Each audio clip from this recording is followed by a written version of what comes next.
আসসালামু আলাইকুম, আমি Asiya Islam. Welcome to my channel cook master Bangla. আজকে আমি নিয়ে এসেছি সহজ উপায় মজক কিভাবে পরিষ্কার করা যায়। সো আর কথা না বাড়িয়ে চলো দেখা যাক আমি এটা কীভাবে পরিষ্কার করে নিলাম। Let's go to my channel. এখানে আমি নিয়ে নিয়েছি একটি গরুর মজক। তোমরা চাইলে খাসি, ভেড়া, মহিষ যে কোনো কিছুর মজকই এভাবে পরিষ্কার করে নিতে পারো এই একই পদ্ধতি ব্যবহার করে। আমি এখানে দিয়ে দিচ্ছি কুসুম গরম পানি। আর পানিটা একদমই কুসুম গরম হতে হবে, যেটা কোনোভাবেই বেশি গরম হওয়া যাবে না। যদি পানিটা বেশি গরম হয় তোমার মজকটা নষ্ট হয়ে যাবে। এই পানিটা দিয়ে আমি মজকটাকে ভালোভাবে ভিজিয়ে রাখবো 15 থেকে 20 মিনিট। আমি ফিরে আসলাম 15 মিনিট পরে। দেখো পানির কালারটা কীরকম চেঞ্জ হয়ে গেছে।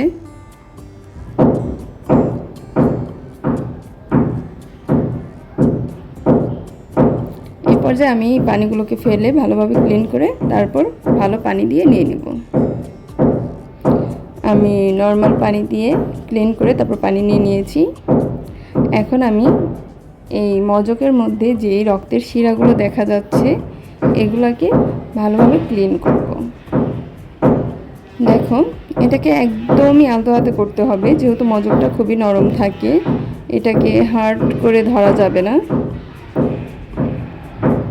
একদম আলতো হাতে তারপর এটাকে ক্লিন করে নিতে হবে। মজকের উপরে যে পাতলা লেয়ারটা থাকে ওই লেয়ারটা ধরে তুমি আস্তে আস্তে করে টান দিবে আর রগটা সহকারেই চলে আসবে। দেখো আমি কিভাবে আস্তে আস্তে করে টেনে টেনে উপরের পাতলা লেয়ারটা ছুটিয়ে নিচ্ছি। এর সাথে সাথে কিন্তু আমার রগগুলোও চলে আসতেছে।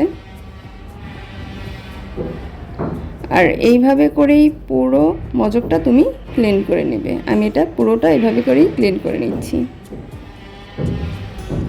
আমার মজকটা কতটা ক্লিন হয়ে গেছে, আর যতটুকু ময়লা বাকি আছে ততটুকু আমি আস্তে আস্তে করে উঠিয়ে নিচ্ছি। দেখো লেয়ারটা ধরে টান দিলেই কিন্তু উঠে যাচ্ছে পানি দিয়ে ভিজিয়ে রাখার কারণে। আর এভাবে করে ক্লিন করে নিলে এটা দেখতেও ভালো লাগে, আর খাওয়ার সময় তো নিজের কাছে একটা অন্যরকম ফিল পাওয়া যায় যে না আমি এটাকে ভালোভাবে ক্লিন করতে পেরেছি। আমি এপাশ ওপাশ করে উল্টিয়ে দেখাচ্ছি। দেখো এর মধ্যে কোনো আর অবশিষ্ট রগ বেঁচে নেই।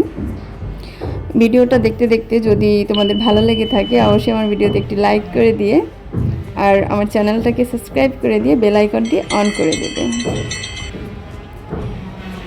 আমার মজকগুলো পুরো ক্লিন হয়ে গেছে। দেখো কি পরিমাণ রক্ত বের হয়েছে, লাল পানি।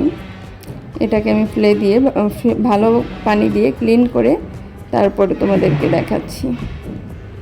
দেখো কতটাই সুন্দর হয়েছে আমার মজকটা। আমি এটাকে একদম ভালোভাবে ক্লিন করে নিয়েছি। তুমি অবশ্যই এভাবে ক্লিন করে নেবে। সো তোমরা সবাই ভালো থাকবে। আল্লাহ হাফিজ, বাই বাই বন্ধুরা।